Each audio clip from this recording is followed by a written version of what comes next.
noise going in there. That's air sound. I'm glad you're smiling now after. I love resolutions. Resolutions are great. I do want to make an observation. There is a Supreme Court case, Mansell versus Mansell. Let me give you the site. It is 490 U.S. 581. It's a 1989 case addressing disability benefits and clarifying that they are not considered community property. It rose out of a California marital dispute. So I just wanted to mention that. Oh, absolutely. So you were aware As a of matter that of fact, case. we concede, and I've told my client that disability is presumptively separate property. Not only that, the disability Not just from presumptively, VA, it is. Social Security. Our only point was that even if it's disability, the I court have backed it out. There's still some basis, but you've reached a Yes, sir. resolution. So So let's hear it. Well, Your Honor, for the purposes of today, the parties have agreed that that he is to pay $550 a month, which is basically about the amount of a shortfall. In June, the first payment, and you can just send a check to my office or other. Does that mean he's going to continue to maintain the mortgage and car insurance and all that? He is continuing to pay for the mortgage and all that, Your Honor. That's over and above it. I just want to be sure. Yes, sir. And No, go ahead. I'm sorry, Bob. That's okay. There's an agreement that my client is getting a loan modification. They're going to sign a quitclaim deed.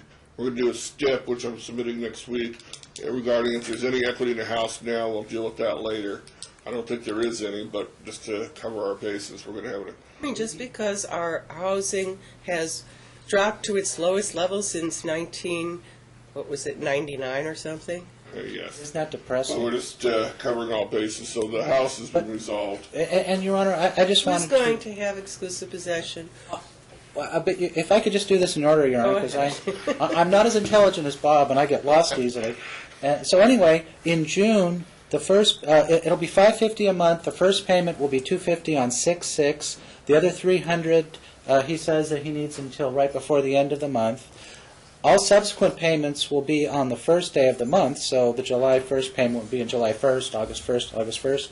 With regard to the quitclaim deed, we're going to sign the quitclaim deed, and there'll be a stipulation, and I just want to make clear that she's not giving up any equity interest in the home. This is for purposes so he can refinance and lower his payments, which we completely agree with. And I just wanted to make sure we have that point. She's not giving up any equity interest.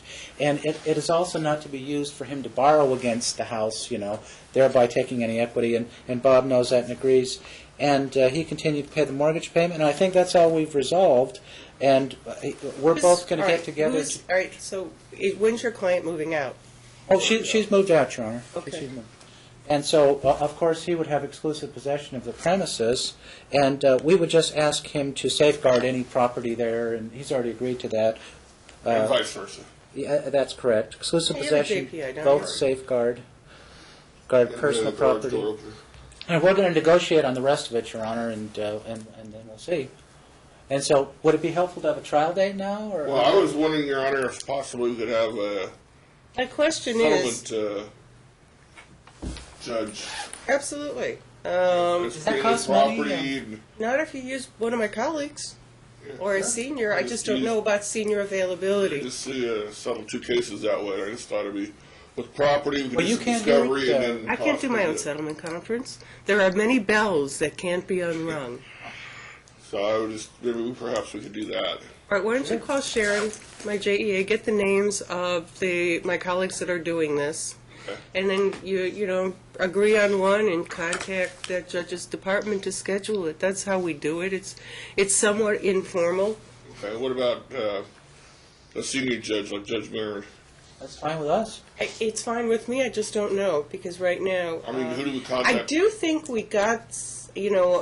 I think because the budget was resolved, I think they're still senior money, Oh, I forgot about but that. I'm not sure about that. Okay, so we just call you GA. There was an ongoing debate on availability of senior judge money, but I think that because the budget got resolved so quickly and because Governor Sandoval had included that in his budget, Probably it's there, but I haven't seen the final resolution, the details. They talk about everything but the judges, which is a good thing. It's a very good thing. We like that. I'll call and find out. Yeah, please. Your Honor, we haven't had it scheduled, but do we need to do a case management? Just Well, we're going to call this the case management conference. Let's That's what do I was that. I'm not sure. I think there's compelling cause to waive the setting of a trial at this point, because I think you're going to get this resolved. This is a very long-term marriage. It's an alimony case. We all know that.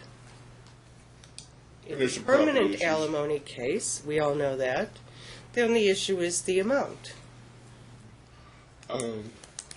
That's fine. I just want to do some discovery. Sure. Some interrogatory is all I wanted to say. Well, you could have started that when you filed your complaint, almost.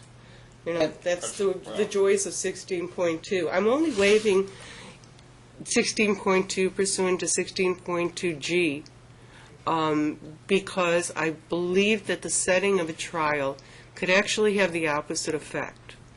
Problem is, if I set you a trial, you're maybe 3 to 6 months out, now all of a sudden the ability to get this worked out very quickly goes away. It's a disincentive, ultimately. So I don't want to set a trial. That's fine, Your Honor. I'll Make sure the waiver's in there, in your order. contact your JEA and see if I can get that set up as soon as possible. Yeah.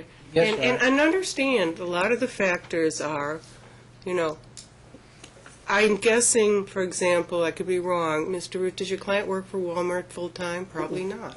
Walmart, you work full-time, right? Yes. Oh, okay, Yes, then you thank might you want very to much. look into things like the availability of benefits, because that would be a factor when it comes to alimony. Yes, sir.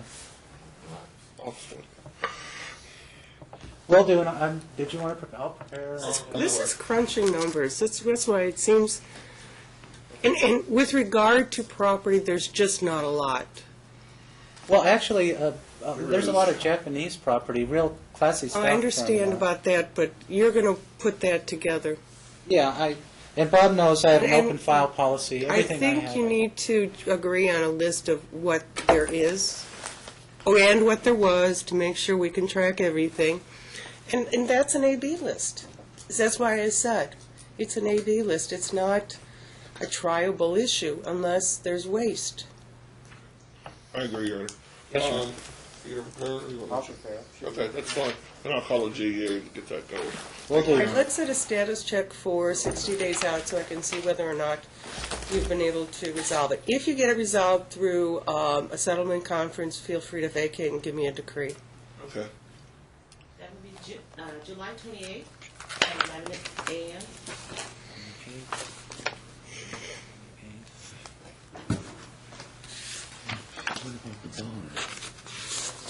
Thank you, Your Honor. Thank you.